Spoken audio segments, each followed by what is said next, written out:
Selanjutnya marilah kita dengarkan dengan seksama mau'izah hasanah yang akan disampaikan oleh Al-Mukarram Ki Haji Zulfa Mustafa, Wakil Ketua Umum Pengurus Besar Nahdlatul Ulama. Kepada beliau dihaturkan Allahumma shalli ala sayyidina Muhammad.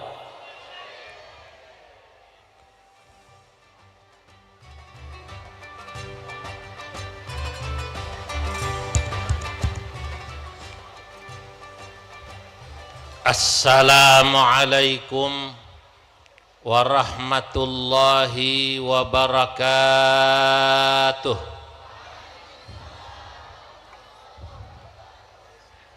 Alhamdulillahilladzi a'azzal islama bi'ulumil ulama wa a'azzal bilada binahdhatil ulama.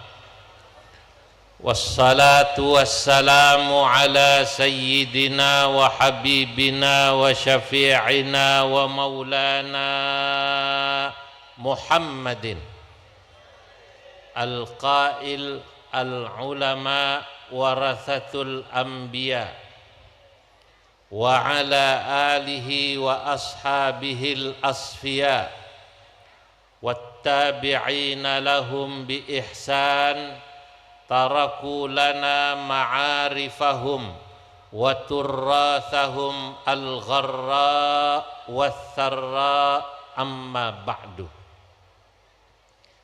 Hadratal muhtaramin, para alim ulama, para masyayikh, para kiai, para bunyai, wabil khususil khusus fil muqaddimah ketua umum atau ketua majelis masyayikh pengasuh Pondok Pesantren Bahrul Ulum Romo Kiai Haji Hasib Wahab, mentor kami, panutan kami di pengurus besar Nahdlatul Ulama. Saya salut Bunyai bersama Bunyai ini. Beliau walaupun ya tidak lagi muda, tapi Masya Allah semangatnya itu loh, semangatnya luar biasa. Ketika yel-yel alumni itu mirip instruktur Peda PKPNU atau mirip ya jur kampanye. Luar biasa nih Pak ya, semangat. Yang sama-sama kita muliakan seluruh anggota majelis masyayikh, para bunyai, para kiai, para bunyai yang tadi sudah luar biasa mengabdi di Yayasan Bahrul Ulum. Ada yang sampai 50 tahun Masya Allah. Biasanya kalau ngajar di madrasah Bapak Ibu itu kayanya lama, tapi berkahnya luar biasa. Alhamdulillah. Yang sama-sama kita muliakan Ketua Yayasan Bahrul Ulum atau Tanfidiyahnya kata Mbah Yai Wak Hasib, yakni Dr. Kiai Haji Wahfiul Ahdi beserta jajarannya, para alumni, para santri, insya Allah semoga semuanya yang hadir diberkahi Allah Subhanahu wa Ta'ala. Allahumma amin. Pada malam yang mubarak ini alhamdulillah kesekian kali saya dapat soan silaturahim di Pondok Pesantren Bahrul Ulum. Sesuai dengan namanya, al-ismu alal musamma. Pondok ini memang lautan ilmu. Kita tahu bagaimana sejarah pondok ini yang sudah melahirkan alumni-alumni yang luar biasa dan juga tokoh-tokohnya yang bukan saja di level nasional termasuk internasional. Pada masanya sebelum pondok-pondok lain bisa mengirim utusan ke luar negeri bicara di OIC atau OKI, Munazzamat Ta'awunil Islami sana di Jeddah, Mbah Wahab Hasbullah, Mbah Kiai Haji Abdul Wahab Hasbullah dari Bahrul Ulum ini sudah membawa misi yang namanya misi apa? Komite Hijaz ke Saudi pada masanya. Ini Mbah Wahab Hasbullah. Lah itu Mbah Wahab Hasbullah adalah representasi Bahrul Ulum yang paling terkenal barangkali sepanjang masa. Saudara-saudara hadirin yang dimuliakan Allah, malam hari ini sesungguhnya saya tidak pantas kok memberi nasihat apalagi ceramah di hadapan para masyayikh. Sebab setahu saya yang alumni Pondok Pesantren Kajen atau Matoliul Falah atau dikenalnya Matolek, itu Matoliul Falah, Matolek tempat saya belajar di Kajen dengan Kisahul Mahfud, kurikulumnya sama persis nyaris dengan kurikulum muallimin muallimat tambak beras. Nah, sama persis. Guru atau senior-senior saya dari Kajen dulu sudah juga mengajar di sini. Senior-senior saya. Salah satunya dari Jepara yang juga jadi mantu Ki Abdul Fattah, namanya siapa? Kiai Sultan, itu dari sana. Termasuk juga yang lain-lain. Lah, oleh karenanya saya tidak pernah merasa pada malam hari ini memberi ceramah kecuali barangkali memberikan semacam tasjih dan motivasi kepada para santri.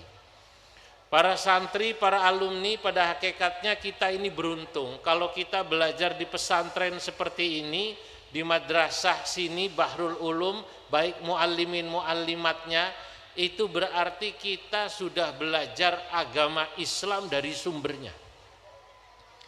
Sama seperti kita kalau saya mengumpamakan belajar di pesantren itu seperti kita belajar atau membeli batik langsung dari pengrajinnya. Kalau beli batik dari pengrajinnya Pekalongan, Lasem, Solo, itu langsung beli. Sebab ada orang beli batik, belinya di pasar Klewer, bahkan belinya kemudian di Tanah Abang, atau bahkan yang pakai online.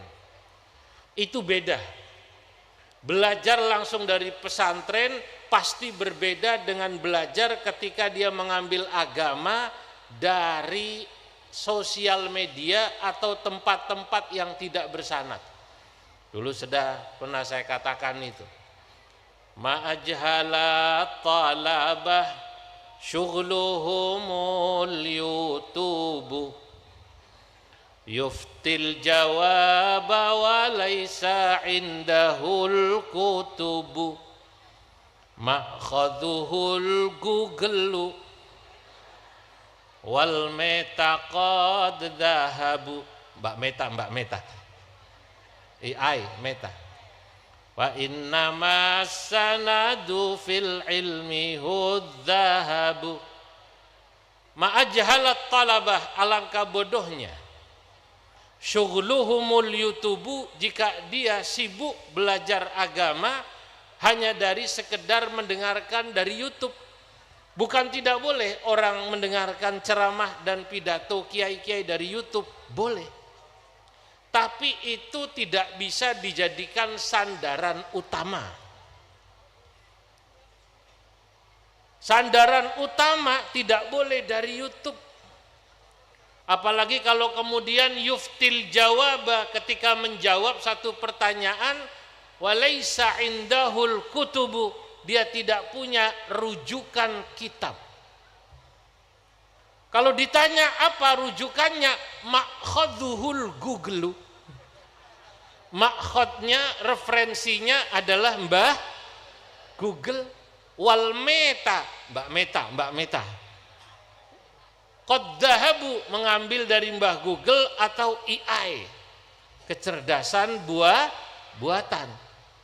Fa innamas sanadu fil ilmi hudzahabu, padahal sanad itu dalam mencari ilmu adalah laksana emas.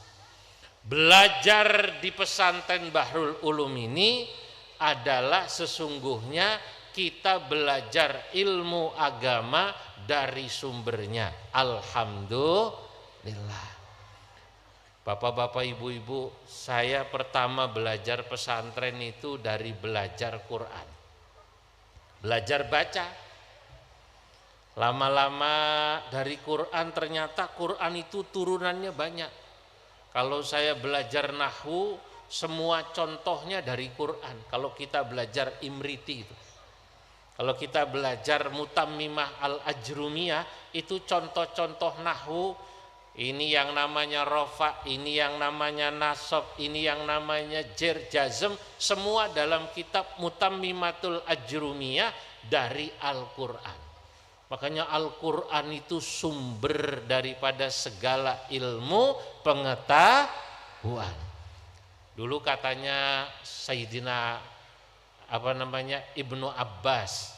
Ibnu Abbas itu kan sahabat yang sangat alim Quran. Sahabat Ibnu Abbas, sahabat yang didoakan oleh Nabi menjadi sahabat yang sangat pinter dalam bab Quran.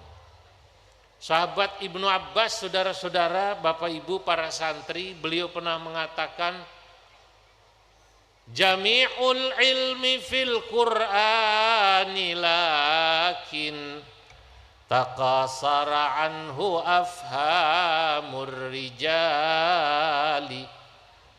Jami'ul ilmi, semua ilmu, fil Qur'ani, pada hakikatnya ada di dalam kitab suci Al-Qur'an.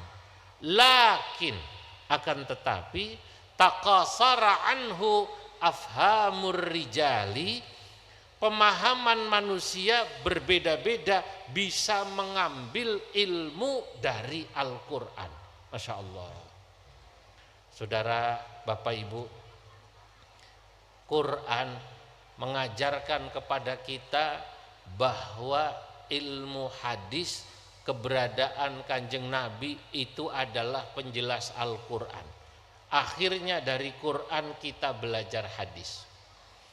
Dari belajar hadis kita akhirnya juga jadi tahu hadis itu nanti ada yang sahih, ada yang hasan, ada yang dhaif, ada yang la aslalahu, ada yang palsu. Hadis sahih bukan saja karena dari rawinya, tapi juga karena maknanya. Turunan dari Quran ini, ngaji hadis. Makanya dulu ada guyonan. Ini guyonan terkenal itu. Cara mengetahui hadis itu sahih apa tidak bagaimana? Pertama katanya dilihat dari lafadznya. Selain dari rawinya, dari lafadz dan maknanya. Hadis palsu, Bapak Ibu, kalau sekarang kita mendapat berita di HP ini share-sharean, ini mana yang palsu, hoax atau tidak hoax, itu ketahuan dari gaya bahasanya, provokatif apa tidak. Itu dulu ada hadis ini tapi palsu, ada hadis tapi palsu. Saya kasih tahu, karena kalau hadis palsu kita harus bilang itu hadisnya palsu. Apa? Katanya Nabi Muhammad pernah ngadu kepada malaikat Jibril. Syakautu ila Jibril, aku mengadu kepada malaikat Jibril an dha'fi jima'i atau syahwati, bahwa saya kok sekarang syahwat saya semakin lemah, sama ibunya anak-anak semakin jarang. Kata malaikat Jibril, fa amaroni bi aklil harisah, malaikat Jibril memberi saran saya memakan bubur harisah. Bubur harisah itu bubur yang dibuat dari gandum dicampur sama daging kambing. Nek temriki jarang, di sini jarang. Itu bubur harisah. Orang tahu bahwa ini hadis palsu apa tidak ketahuan min rakakati lafdhihi, dari jeleknya, lemahnya kalimat lafadz yang dikeluarkan itu. Kalau bahasa sederhananya, kalau pakai orang Jawa bilang, ora mungkin Kanjeng Nabi kok urusan dalam negeri sampai lapor sama malaikat Jibril, enggak mungkin. Lah saudara-saudara hadirin yang dimuliakan Allah, akhirnya para ulama tahu bahwa ini hadis palsu yang bikin tukang bubur harisah ben bubure payu laris. Lah ini dari hadis ini kita tahu bahwa sanad itu penting. Lah kita belajar di pesantren, ketika kita belajar hadis, sesungguhnya kita sedang belajar pentingnya sanad keilmuan. Hari ini kalau kita ditanya belajar agama paling aman di mana? Jawabannya, belajar agama paling aman adalah di pondok pesantren, karena masyayikh pesantren insya Allah sanad keilmuannya jelas. Alhamdulillah. Dengan catatan, kalau pesantrennya memenuhi kriteria pesantren. Lah, pesantren itu dikatakan pesantren kalau ada 3 unsur. Pertama, ada syuyuh para masyayikh yang masih mau mentalkin ilmu, Pak. Pesantren baru dikatakan pesantren, satu, ada kiai bunyai yang masih mau ngajar istiqomah kados jenengan-jenengan itu. Kedua, pesantren itu baru dikatakan pesantren kalau ada santri yang belajar mau talaki sama kiai-kiainya, bunyai-bunyainya, baik lewat cara bandongan maupun pakai cara sorogan. Ketiga, baru disebut pesantren kalau di pesantren itu dipelajari kitab-kitab turos atau kitab-kitab kuning. Makanya sekarang banyak pejabat-pejabat yang saya tahu di kota sana kaya-kaya, begitu pensiun Mbah Kiai Hasyim duitnya banyak, miliaran. Wallahu a'lam, saya husnudzon beliau-beliau ini di beberapa tempat pengen bikin pesantren, pengen niru pondok Bahrul Ulum, pengen niru pondok Tebu Ireng, pengen niru pondok Denanyar, pengen niru pondok Peterongan, atau pengen niru pondok-pondok NU yang besar-besar itu, tapi gagal. Bangunannya mungkin lebih bagus daripada pondok-pondok kita. Kalau pondok-pondok seperti Bahrul Ulum ini, santri biasanya kalau anyaran masih gudikan, masih ada yang kena gudik apa tidak? Masih. Soalnya saya dulu dari Jakarta belajar di pondok, itu santri yang dari Jakarta atau dari Jawa Barat yang awam-awam baca kitab kuning itu karena salah membacanya, keliru. Bab wudu, Ki Wafiul Ahdi itu kan ada di kitab takrib, wa takhlilul lihyatil kathifah, lan nyela-nyelani, kan gitu kan, nyela-nyelani al-lihyah. Itu kan sebenarnya lihyah maknanya godek. Orang Jakarta salah baca, nyela-nyelani gudik. Al-kathifati mestine kang ketel, dibacanya nyela-nyelani gudik kang gatel. Kata kiai ini, memang bener gudik gatel, ora salah, ora salah. Nah, saudara-saudara, pondok ini mungkin bangunannya hebat, tapi ternyata tidak ada kiai yang istiqomah ngajar ngaji, tidak ada kiai murabbiyun, kemudian hanya ada santri, maka itu tidak disebut pesantren. Bangunannya besar-besar, tapi kemudian pondoknya habis. Makanya Masya Allah, saya percaya keberkahan pondok seperti Bahrul Ulum, keberkahan pondok seperti pondok-pondok yang ada ini, yang jumlahnya katanya di bawah Robitoh Mahid Islamiyah, ini organisasi pondok pesantren di bawah NU, kurang lebih jumlahnya sekitar 38.000. Kalau jumlah pesantren seluruh Indonesia sekitar 43.000. 38.000-nya di bawah Nahdlatul Ulama, atau 89% pesantren yang ada di Indonesia di bawah Nahdlatul Ulama. Masya Allah. Nah, pesantren ini masih eksis ya karena adanya para masyayikh, para kiai yang istiqomah ngajar ngaji.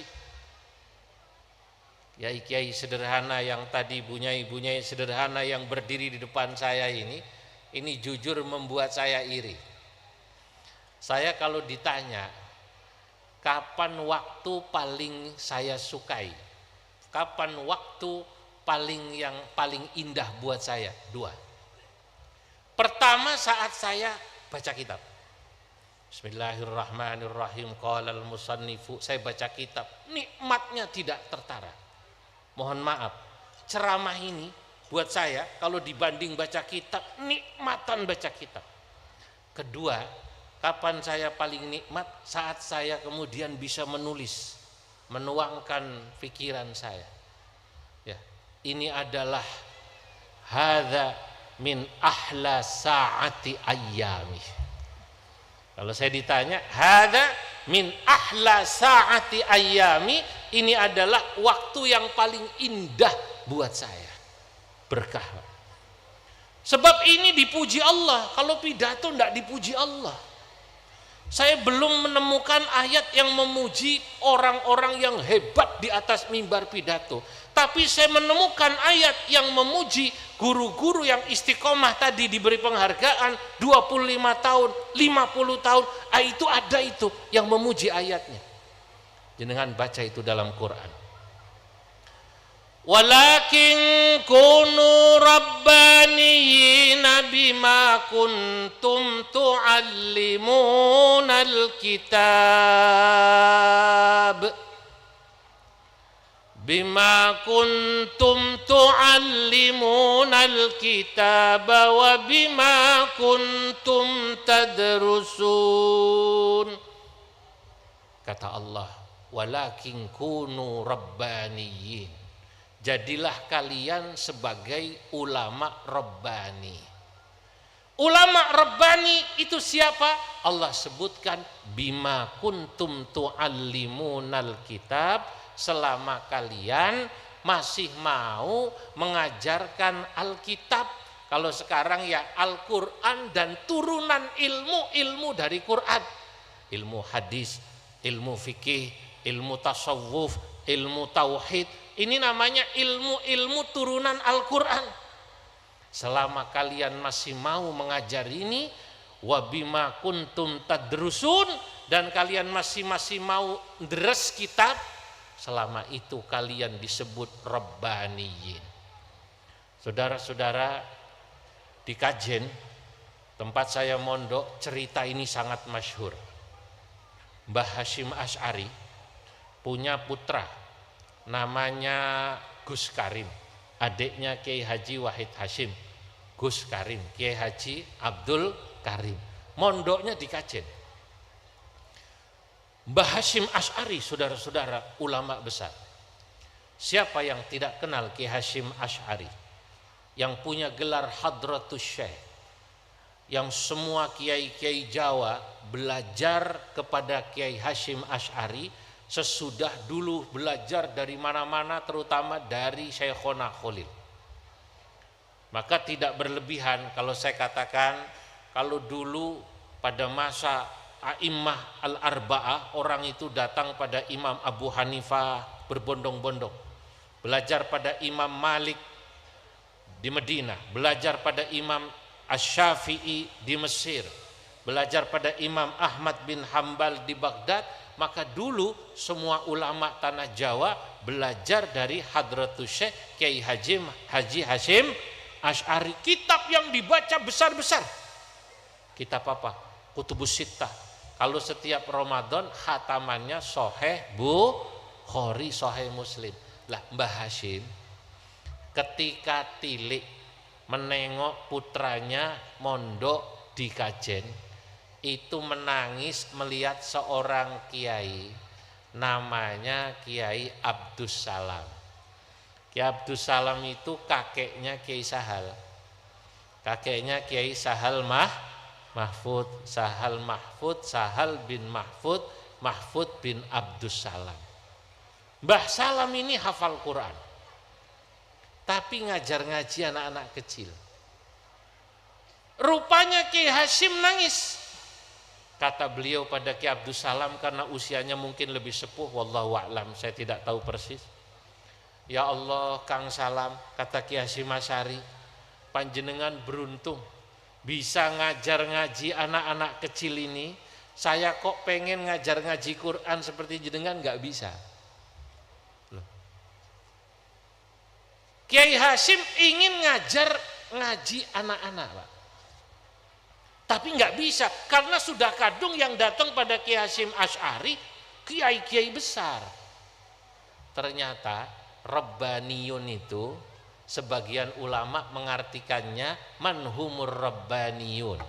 Ar-rabbaniyuna humul ladzina yu'allimuna sigharal ilmi qabla kibari.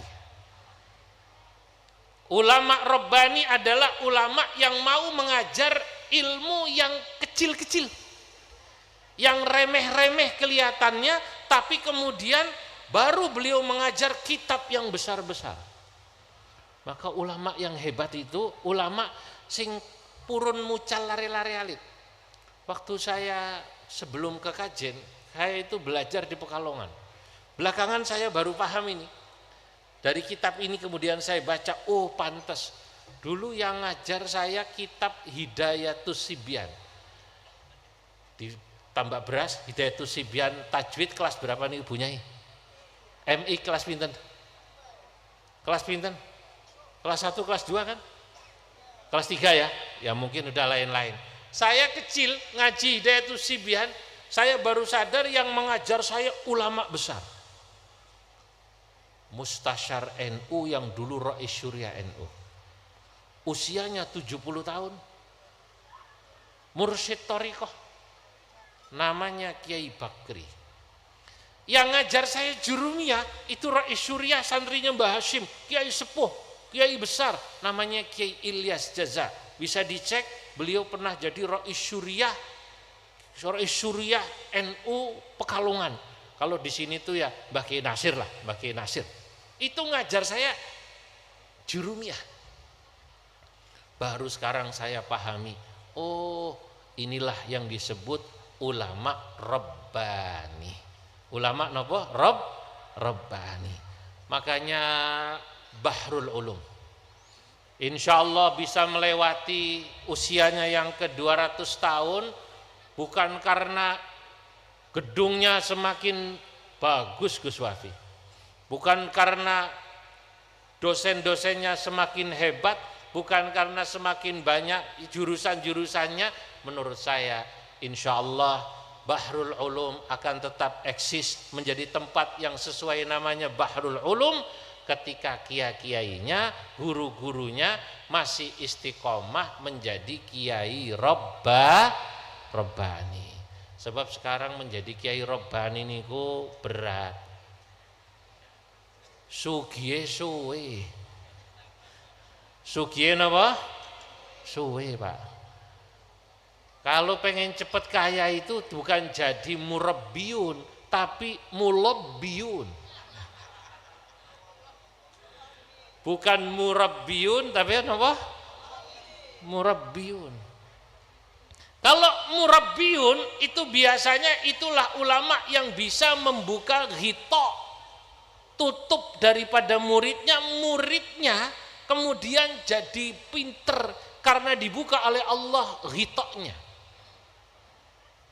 Itu baru ulama murabbiyun. Kata Allah dalam Quran ada ayat bunyinya begini. Fakashafna anka ghita'aka fabasaruka al-yawma hadid. Fakashafna anka ghita'aka, maka kami bukakan engkau tutupmu, ghita'mu, fabasaruka, maka basarmu al-yawma hadid, pada hari ini jadi tajam. Tajam niku bahasa Jawane napa? Napa? Landep. Nah ini kalau orang Jawa bilang manukmu landep itu apa itu? Hadid berarti manuk yang gitu. Saudara-saudara, Bapak Ibu, saya baru seminggu yang lalu kurang malam Ahad. Sekarang malam apa ini? Saya lupa hari, belum seminggu, baru 5 hari ya. Saya hadir haul Syekh Ihsan Jampas. Hadir haul Syekh Ihsan Jampas. saya menemani maksud saya Kiai Haji Anwar Iskandar Wakil Rais Am. Sebelum saya diminta bicara, beliau bicara. Mbah Ihsan Jampes ini katanya ketemu murabbi yang top katanya. Ini saya baru cerita ini karena saya minta izin pada Kiai Anwar Iskandar, boleh saya ceritakan, monggo. Tapi ini harus dicerna dalam, jangan disalahpahami santri-santri. Saya khawatirnya disalahgunakan, nek ngono, nek aku nakal ono sanate. Saya khawatir ini jadi dipakai dalil santri sing rodok nakal. Mbak Ihsan itu, Bapak Ibu, putranya Kiai Dahlan. Waktu usia remaja, belasan, sampai menjelang 20, beliau itu jarang kalau malam di pondok, jarang. Padahal abahnya diku ngajar ngaji. Beliau kalau malam keluar. Cari ilmu di luar pondok, yang di pondok tidak ada. Ya, kalau bahasanya beliau guyonannya cari ilmu kemasyarakatan. Tapi sebenarnya waktu itu Mbah Ihsan keluar itu nonton wayang. Nonton apa namanya? Wayang. Nek bengi nonton wayang terus. Selain nonton wayang, Mbah Ihsan itu seneng kalau zaman dulu ya, kalau sekarang main remi gitu. Abahnya kiai besar, Pak. Abahnya itu padahal Masya Allah satu kurun sama Syekhona Kholil Bangkalan. Kiai gede, anaknya seneng nonton wayang, main remi. Kalau zaman sekarang kok kiai gede, anaknya seneng main judi on slot. Mbah Kiai Dahlan bilang kepada ayahnya Kiai Anwar Iskandar, namanya Kiai Iskandar. Kiai Iskandar kemudian nanti pindah ke Banyuwangi. Kiai Anwar Iskandar cerita, abah saya yang ngomong Kiai Ihsan Jampes dan abah saya yang ngomong Kiai Marzuki. Kiai Ihsan Jampes kakaknya Kiai Marzuki Dahlan Lirboyo, ya, dua ini yang ngomong Kiai Iskandar. Kata Kiai Dahlan Iskandar, kue Ihsan terno ning Kiai Muhajir.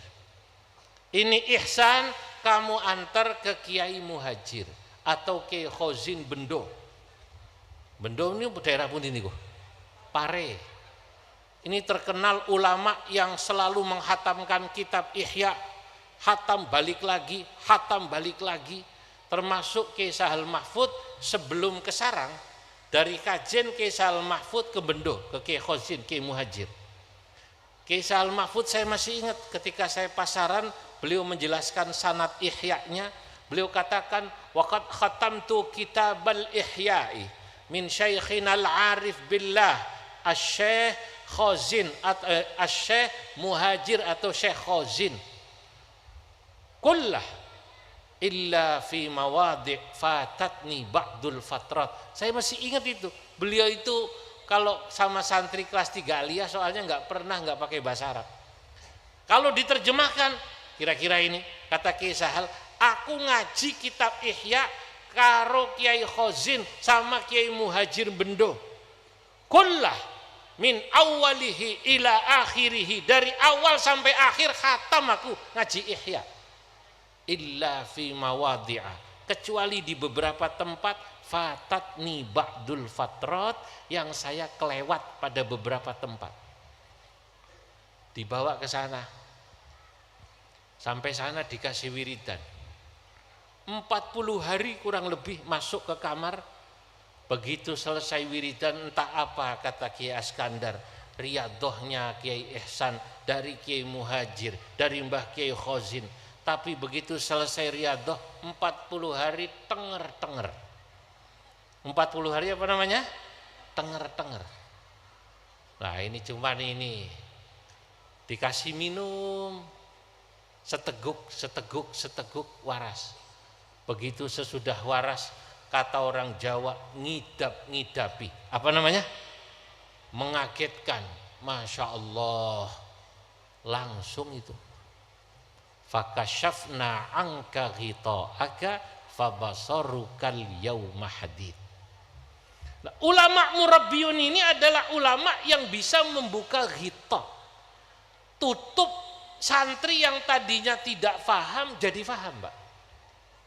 Walaupun tadi fahamnya santri, saya percaya jenengan ini mondok, saya mondok, itu kan pemahaman santri bisa berbeda-beda.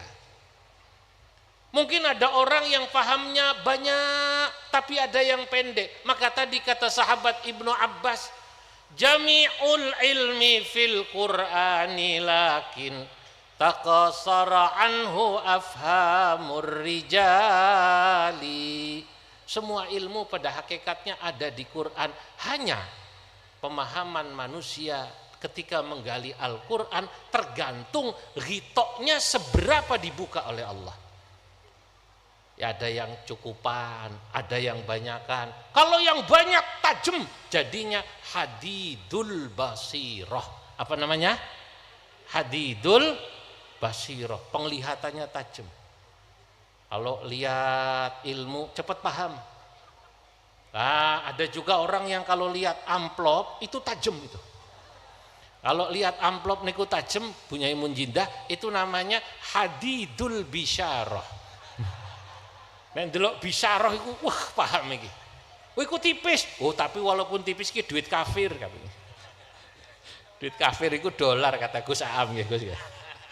Nek Gus Aam ini bersentuhannya sama duit kafir sering ya kalau saya. Ya Allah, luar biasa itu.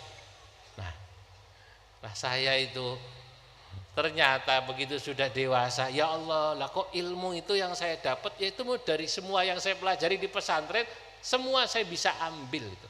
Kalau kita ngambil, contoh, kalau kita belajar ilmu fikih, maka ilmu fikih itu pada dasarnya kalau kita ngaji di pondok itu mengajarkan kita menghargai ijtihad dan perbedaan pendapat dari setiap ulama. Dan begitu kita ngaji kitab fikih, kita tahu bahwa jadi orang alim itu susah. Gak sembarangan kiai-kiai itu. Gak kayak orang-orang zaman sekarang itu yang suka meremehkan ulama-ulama pondok yang pinter-pinter. Dulu Bapak Ibu ada seorang nenek-nenek ajuzah. Nenek-nenek itu datang kepada seorang ulama bertanya pada beliau satu hukum. Kata nenek-nenek itu, wahai kiai, tolong saya diberi jawaban akan satu pertanyaan. Baik, pertanyaannya apa? Disebut pertanyaannya. Lalu tidak disebutkan pertanyaannya dalam cerita ini, hanya mas'alatan, tapi kiainya itu jawab begini. Ujibuka biqauli Malik ambil Qur'ani was sunnah. Kamu mau dijawab Mbah, pertanyaan Mbah ini dengan pandangan Imam Malik apa langsung pakai Quran dan sunnah dan hadis? Di luar dugaan, nenek itu berkata, ajibni biqauli Malik. Jenengan cukup jawab saya pakai pandangan matangnya Imam Malik tentang masalah niki.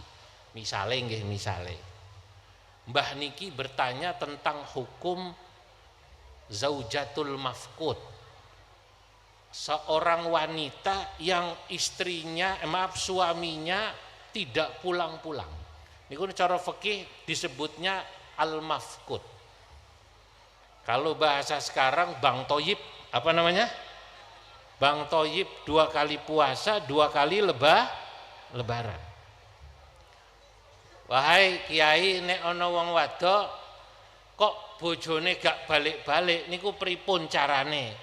Iddahnya bagaimana? Dianggap meninggal napa pripun? Rupanya ini kiai ini jawab, kalau jawab pakai Quran dan hadis langsung apa pakai pandangannya Imam Malik. Hebatnya nenek itu berkata, ajibni biqauli Malik. Tolong jenengan jawab pakai pendapatnya apa? Imam Malik. Loh, kenapa? Li'annahu a'lamu minka bil Qur'ani was sunnah. Sebab Imam Malik lebih pinter dari jenengan dalam memahami Quran dan hadis.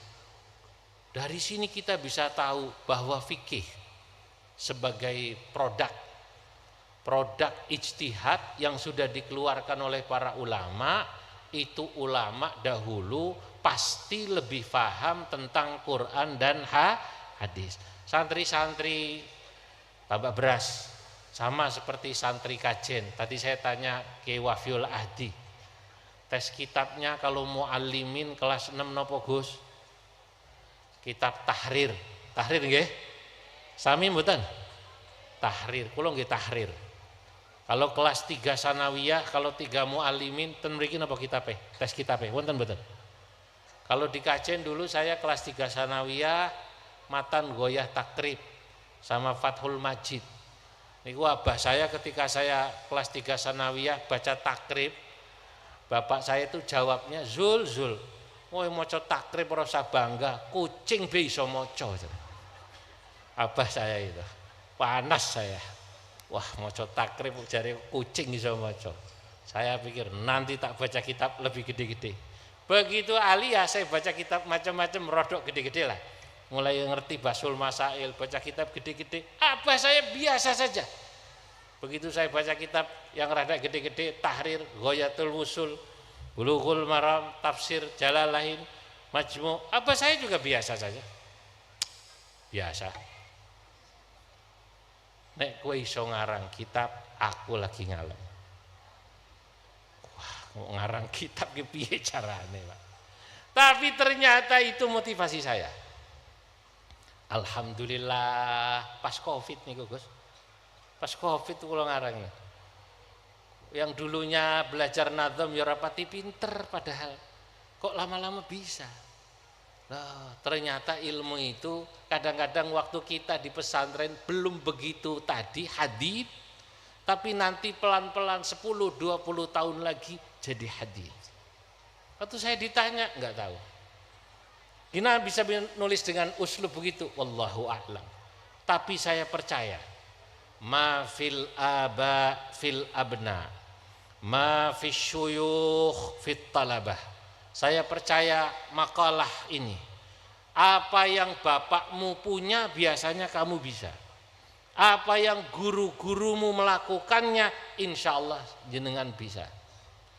Saya percaya kalau guru-guru kita dulu istiqomah ngajar di pondok, insya Allah kita bisa juga ngajar istiqomah di madrasah kita masing-masing. Allahumma bisa ngajar istiqomah di pesantren kita masing-masing. Termasuk kalau dulu masyayikh kita bisa ngarang kitab, kalau kita mau insya Allah bisa. Nah, saya Kisah Al-Mahfud contohnya. Kisah Al-Mahfud menurut saya kalau abad 20 boleh dikatakan ada u'jubatuz zaman, maka u'jubatuz zaman abad 20 orang Jawa yang mengagumkan menjadi keajaiban zaman orang Jawa 3. Pertama Syekh Ihsan Jampes, kedua Syekh Fadl Senori, ketiga Kisah Al-Mahfud. Kenapa? Li'annahu ma darasa illa fi Jawa. Syekh Ihsan Jampes tidak pernah belajar ngaji di luar negeri. Kalau Gus Latif, Masya Allah, Syami, Syami nih. Jadi alumni Syam. Nek ngomong Arab Masya Allah, kaya wong Arab, Zayil Arab miyah fil miyah. Kaya wong Arab wajar. Nggih. Syekh Ihsan mboten. Nggih kali Ki Khozin sama Ki Dahlan As-Samarani Al-Falaki pasaran sebentar sama Mbah siapa? Sama Mbah Hasyim Asy'ari sama Syekhona Khalil, tapi Masya Allah kitab karangannya hebat. Kedua Ki Fadl Senori, ini juga kiai yang waroknya luar biasa, kitab karangannya hebat. Nah baru yang ketiga Ki Sahal. Lah Ki Sahal guru saya Pati niku tidak bisa lepas dari Tambak Beras karena beliau juga di sini pernah ngaji dan juga diambil mantu Tambak Beras. Sinten mertuanipun? Mbah Kiai Abdul Fatah, itu Mbah saya. Lah saudara-saudara para hadirin, Fikih mengajarkan kita menghormati ijtihad dan juga menghargai perbedaan pendapat. Maka semoga insya Allah ini kalau dituruti satu-satu, ngaji fikih mengajarkan kita menghargai perbedaan pendapat ijtihad ulama, ngaji tasawuf mengajarkan kita berakhlak, ngaji tauhid mengajarkan kita para santri punya keyakinan yang kuat. Santri itu kalau dia kok nggak ngaji tauhid, dia nggak kuat keyakinannya, Pak. Makanya santri tauhidnya harus kuat. Ya, dulu ada seorang ulama pinter tapi tidak belajar tauhid kuat, yang kuat filsafatnya. Begitu orang ini hebat ketika bicara filsafat, tauhidnya kurang kuat, diuji Allah miskin, akhirnya goyang. Namanya Imam Ibnur Rawandi. Dulu kita belajar balaghah nggih. Imam Ibnur Rawandi niku saking protes karena Gusti Allah. Kata Imam Ibnur Rawandi, kama akilin ayat madahibuhu wa jahilin talqahu marzuqa. Ya Allah, kenapa wong sing pinter-pinter kok ayat madahibuhu hidupnya susah. Wa jahilin orang yang bodoh malah do sugih. Berarti kata para ulama, ini Ibnu Rawandi lupa yang namanya rizki tidak selalu berkaitan erat sama kecerdasan. Kadang-kadang ada orang yang nggak begitu pinter Bapak Ibu, tapi rizkinya lancar. Di kampung saya di Jakarta Utara ada orang Madura dari Bangkalan, Pak. Nggak sekolah, Bangkalan niku kaya raya, Pak. Nggak bisa baca tapi ngitung duit pinter.